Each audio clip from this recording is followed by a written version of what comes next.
नमस्कार विद्यार्थी मित्रांनो, आपण आजच्या व्हिडिओमध्ये स्वाध्याय 22 पाहणार आहोत.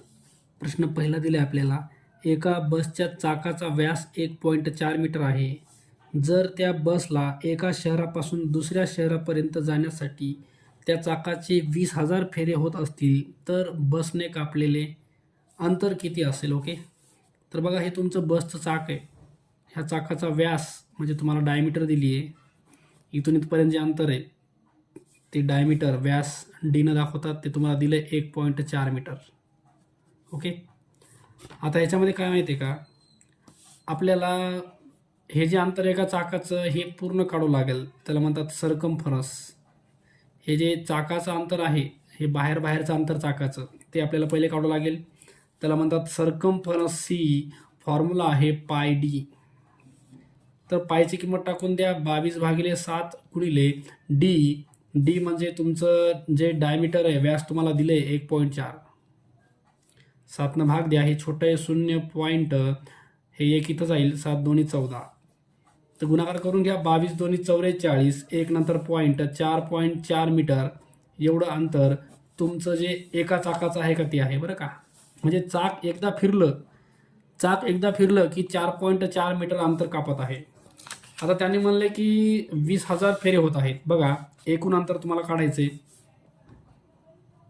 एकूण अंतर, तर हे 4.4 गुणिले 20,000 करून टाका. ओके, हे पॉईंट पुढं गेला, पॉईंट एकनं पुढं गेला म्हणजे हे 44 गुणिले पॉईंट एकनं पुढं गेला की 1 शून्य कट झाला, तर हे तुमचं 2,000च राहिलं.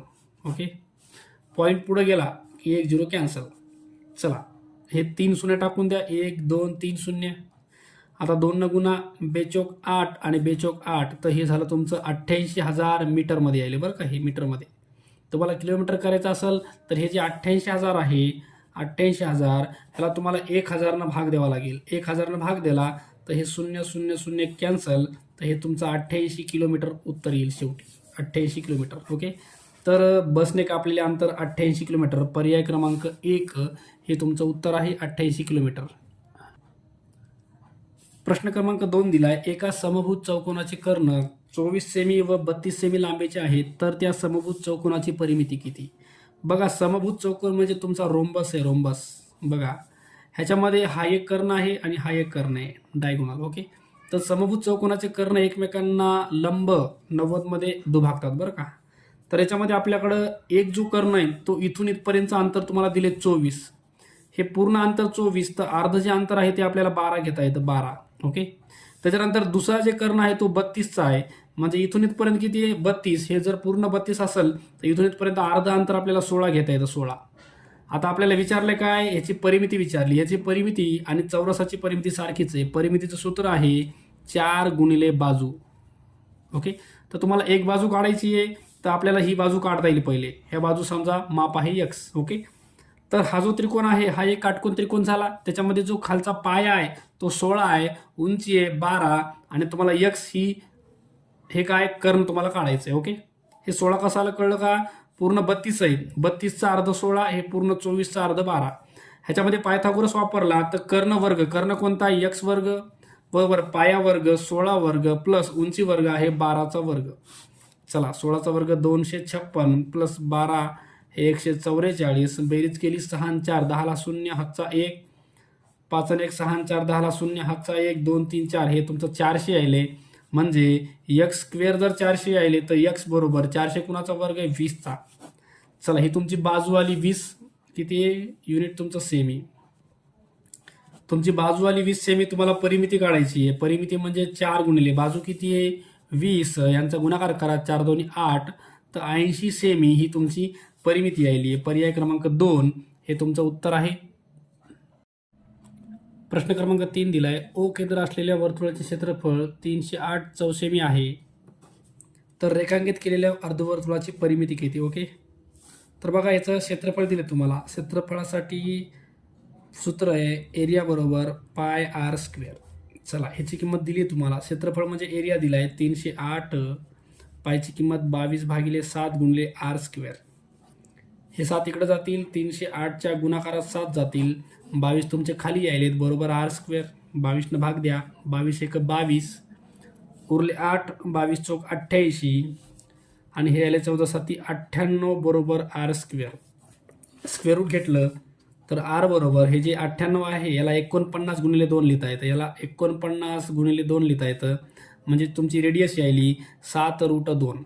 49चं वर्गमूळ 7 बाहेर येईल, पण √2 मधातच राहणार आहे बरं का. ही तुमची रेडियस आहे. ओके, त्रिज्या 7√2 आली आहे. तुम्हाला आता परिमिती काढायची. परिमिती जी काढता यायची तुम्हाला, तर इथून एवढा भाग जो आहे तो आणि ही रेडियस आणि रेडियस ॲड करायची. बघा, परिमिती काढताना तुम्हाला हा एवढा भाग काढायचा आहे. पूर्ण सर्कलचा फॉर्म्युला काय आहे? पूर्ण परिमितीचा फॉर्म्युला आहे 2πr.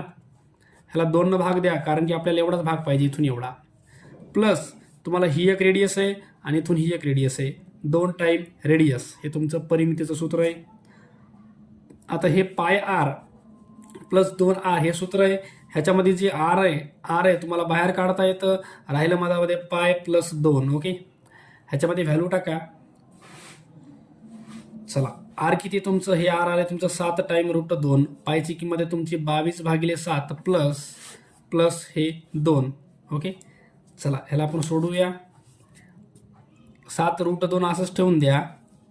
हे मधामध्ये 22 आहे प्लस 7 2 14 भागिले 7 खाली येईल. तर एकच गुणाकार केला मी याच्यामध्ये.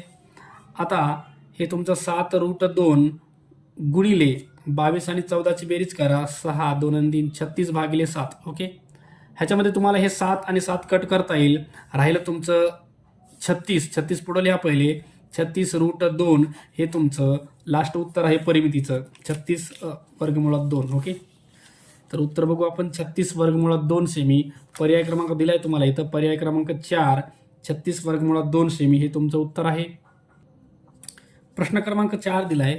पुढील सर्व चौरस एकरूप आहेत. हे सर्व चौरस जे आहेत ते एकरूप आहेत बरं का.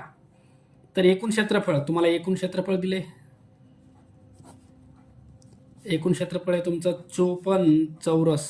ओके, एकक हे तुमचं एकूण क्षेत्रफळ आहे, 54 चौरस एकक.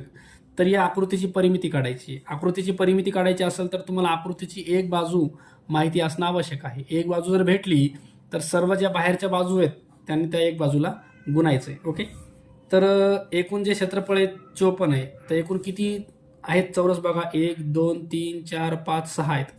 तर ह्या 54चे 6 भाग करू. 6 1 6 sin 9 54. म्हणजे एकाचे बघा, एकाचे जे क्षेत्रफळ आहे ते 9 चौरस आहे. ओके, एकाचे क्षेत्रफळ 9 चौरस आहे आणि हा कसा आहे? चौरस आकार आहे. तर आपल्याला याच्या क्षेत्रफळाचं सूत्र वापरता येतं. चौरसाचे क्षेत्रफळ बरोबर बाजूचा वर्ग. ओके, तर याच्यामध्ये क्षेत्रफळ टाकून द्या. क्षेत्रफळ किती आहे? 9. एकाचे क्षेत्रफळ 9 आहे. बाजूचा वर्ग इकडं आहे तुमचं बाजूचा वर्ग. ओके, तर याचं जर वर्गमूळ घेतलं तर बाजू बरोबर तुम्हाला मिळाली, बाजू बरोबर मिळाली आहे 3 सेमी. ओके, 3 एकक ही तुमची बाजू आली. 3 एकक म्हणजे प्रत्येक बाजू जी आहे ती 3 एकक आहे. ही 3 एकक आहे. तर अशा तुम्हाला परिमिती काढायचं तर अशा किती बाजूत बाहेरच्या? 1 2 3 4 5 6 7 8 9 10 11 12 13 14 15 16 17 18. ओके, हे बाहेरची बाउंड्री जी आहे त्या 18 बाजूत. 18 करू आपण. हे पण धरा बरं त्याच्यात. 1 2 3 4 5 6 7 8 9 10 11 12 13 14 15 16 17 18. तर एकूण 18 बाजू आहेत आणि प्रत्येक बाजूचं जे अंतर आहे ते 3 एककचं आहे. तर 18 गुणिले 3 करा. 18 त्रिक 54 एकक हे तुमचं टोटल परिमिती यायली 54 एकक. ओके, पर्याय 4 हे तुमचं उत्तर आहे. प्रश्न क्रमांक 5 दिलाय. एका बैलगाडीच्या चाकाचा व्यास दिलाय 1.4 मीटर. बघा, व्यास म्हणजे तुम्हाला डायमीटर दिली आहे 1.4 मीटर. तर त्या गाडीने प्रवास करताना चाकाचे 750 फेरे पूर्ण झाले. तर त्या बैलगाडीने किती अंतर कापले? तर पहिले आपण जे चाक आहे चाकाचा आपण सरकमफरन्स काढूया. फॉर्म्युला आहे C बरोबर पाय डी. पायची किंमत आहे तुमची 22/7 गुणिले डी. डायमीटर आहे 1.4. 7 भाग द्या. 0.7 2 14 आणि 22 2 44. एक नंतर पॉईंट. तर 4.4 मीटर हे तुमचं चाकाचा काय आहे? हे सरकमफरन्स आहे. तर एक वेळेस चाक फिरलं तर 4.4 मीटर अंतर कापत आहे बरं का. तर 750 फेरे आहेत. बघा, 750 फेऱ्याचं 4.4 मीटरनं बघा, हा पॉईंट पुढं गेला, शून्य कटून गेला, तर 75 गुणिले 44 करून टाका डायरेक्ट. 4×5 = 20 शून्य, हातच्या 2, 7 चौक 28 आणि 2 30, तसंच 003 0033, तर 3300 मीटर एवढं अंतर त्या बैलगाडीने कापलंय बरं का. 3300 मीटर. तर 3300 मीटरच्या ठिकाणी आपल्याला 3.3 किलोमीटर दिलंय. तर पर्याय 3 हे तुमचं योग्य उत्तर असेल.